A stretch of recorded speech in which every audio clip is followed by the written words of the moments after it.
child labor, chop shit, booty cheeks, Hell no. booty chins. Holy crap, it's Butt Chin Dude from One Punch Man. He grew up. Mob Psycho is a fever dream, a paranormal story about a quiet kid with a bowl cut and a unemployed scam artist master who runs a business called Spirits and Such Consultation Office. This dude is actively partaking in child labor, and I'm not even exaggerating. This man is paying him 300 yen an hour. Hold up, let's take a look at 300 yen to USD. Bro, that's basically $2. No wonder people started posting videos about them torturing Reigen plushes. And still somehow I can confidently say that Mob Psycho is one of the best anime that I have ever seen. Like, we've seen it before, an absurdly strong main character that can blow his enemies away in a singular attack. But something that the mangaka one knows how to do, besides drawing booty in every single one of his works, is creating a well-written, overpowered main character. Let's take a quick look at Saitama. Despite being the most powerful person in his world, he is constantly riddled with issues his strength cannot solve. Just like going bald at the ripe age of 22. I'm scared that's gonna be me soon. Saitama constantly deals with his boredom and feels like there is absolutely no challenges in his life, and not a single one of those battles can bring him happiness. Well, in season 3 they've got even more problems, like the frames that they're having in there. Fuck on my neck and fuck on my neck and.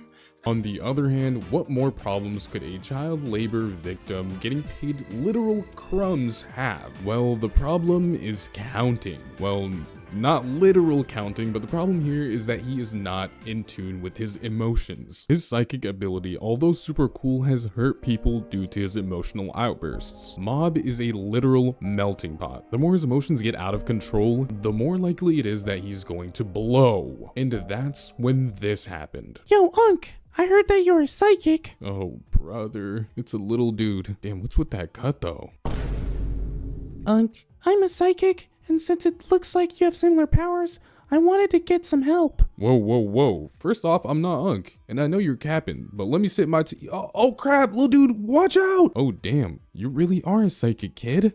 Let's take a look at both of my options. Should I really help this child to the best of my ability, or should I use him and pay him 300 yen an hour? Yeah, I'll go with the latter. But a very important character to Mob's development is Reigen. Reigen is honestly an interesting case. This dude is pushing 30 with no job, no girl, no drip. He has no Balenciaga, no Supreme, no Rick Owens. And upon quitting his 9-to-5 job, I know a lot of you unemployed folks cringed hearing the J word, he decided to open up this Spirits and Such consultation office because he wanted something new in his life. The thing about Reigen is when it comes to spirits, he is absolutely useless. But when it comes to people, this man is a absolute expert. Besides him committing crimes like child exploitation. In a pickle, a lot of people will tell Mob to use his psychic powers to get rid of his problems, but Reigen actively tells Mob to never use his powers needlessly and to always have a purpose and to not use it on other people. Of course, with some exceptions, because this is a shonen and we are shonen brain and want to see shonen fighting. Like, come on, we only watch anime for fighting. Who even watched Vinland Saga Season 2?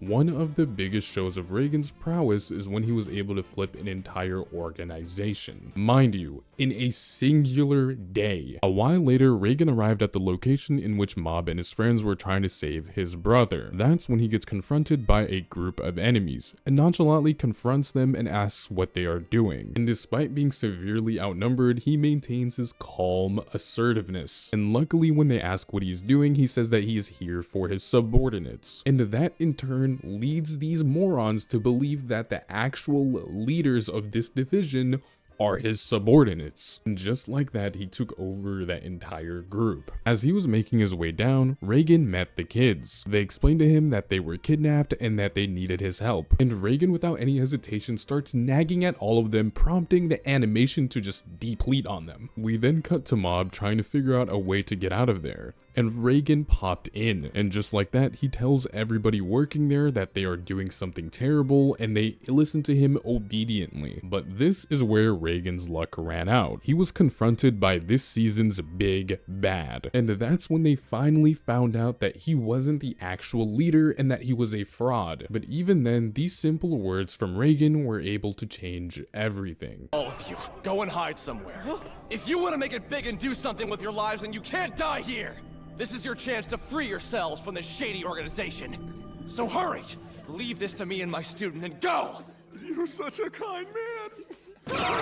This man has max level talk no jutsu. He just made an entire organization's underlings just flip sides. And we're going to skip the fighting part because I already made a video on this right there. But the long story short is that Mob lent him the power and he was able to subdue the group. But despite defeating them, that's not how he dealt the majority of his damage. Like a 2016 Call of Duty lobby, this man puts on the mic and starts roasting all of them. But instead of continuing to throw punches, he was dismantling these guys psychologically. Even the division boss is getting mentally slammed. Like, this dude needs a new dental plan or something. My goodness, what even are those? But what Reigen illustrates is that people with power tend to forget that deep down, they are human. Everything that makes them feel superior is external, but on the inside, they are just as weak as anyone else. But don't let this make you forget that this man is still partaking in child labor. But even Reigen does not have a flawless mentality. Toward the end of the story, Mob was having his final inner conflict, and he was releasing all the pent-up emotion that he had and was neglecting. And even in the end, he was able to show Mob that your biggest flaw is not something that you should be desperately hiding. It is something that you should come to terms with and accept rather than suppressing it. And then he finally,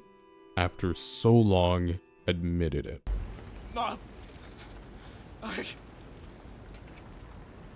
have no power! No spiritual power. No psychic power. I have no powers of any kind. And I never did. After all this time, he finally told Mob that he was using him. He finally admitted that he had no clue about anything that has to do with being psychic. And although Mob knew deep down that Reigen was a sham, he believed in his words. Mob didn't want to stray away from the perceived comfort of having someone who's able to understand what he is going through. This was never a story about a powerful kid that blows things up when things don't go his way. This is about a child learning how to embrace himself and accept his differences. Except for that bowl cut, that really has to go. This story speaks to me deeply because I have a autistic younger brother. He's different. And being different, along with all the other things that he brings into my life, is special. I want him to grow up knowing that his differences are cherished, and it is something that he should embrace. Because no matter the situation, no matter what's happening, and no matter how you feel, that difference is a core part of who you are. And that is Mob Psycho 100.